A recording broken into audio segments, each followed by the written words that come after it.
繼續來看，強逼風颱衝去日本，Okinawa風雨真強，2天內有超過400個航班來取消，真濟台灣遊客調離個 Okinawa， 因為當地超商甲超市攏暫停營業，就有餐廳佇個網絡頂鋪文，講願意提供着風颱限定的外送餐點，而且是頭家親身開車透風雨來送餐，網友攏學囉講足甘心的。強逼風颱透風兼落雨，連車尾駛都真吃力。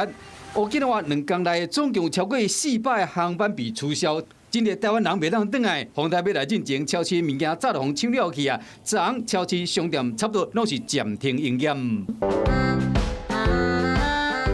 有一間法國式的料理餐廳，互真濟人真甘心，互因袂去搖着巴肚。佇網絡發文章講，無論是河牛還是海產，頭家願意接單外送，有真濟台灣人落訂單。更加互大家感動的是，每一份小小的料理是頭家唔驚風雨，親身塞車送餐的。人客落單時嘛，提醒伊愛細字。我們餐廳的台灣客人都蠻多的，其實風是很大的，因為在路上其實很多樹那些都已經吹到了。如果是觀光客的話，老闆一般都不想讓大家在颱風天這樣就是沒經驗的情況下，這樣開車外出。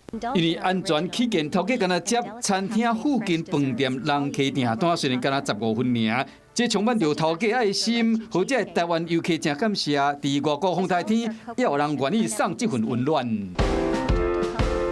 這間以絕美的海景吸引遊客來這個餐廳，本來為頭門看出去是碧海藍天，不過風颱掃過了，水已經有淡薄仔落落啊。是講風雨過後的平安，已經互大家真感謝天公伯啊。Hello， 我是林仙怡，想要搶先掌握最及時的新聞資訊嗎？趕快訂閱、按讚、開啟小鈴鐺，鎖定華視新聞 YouTube 頻道。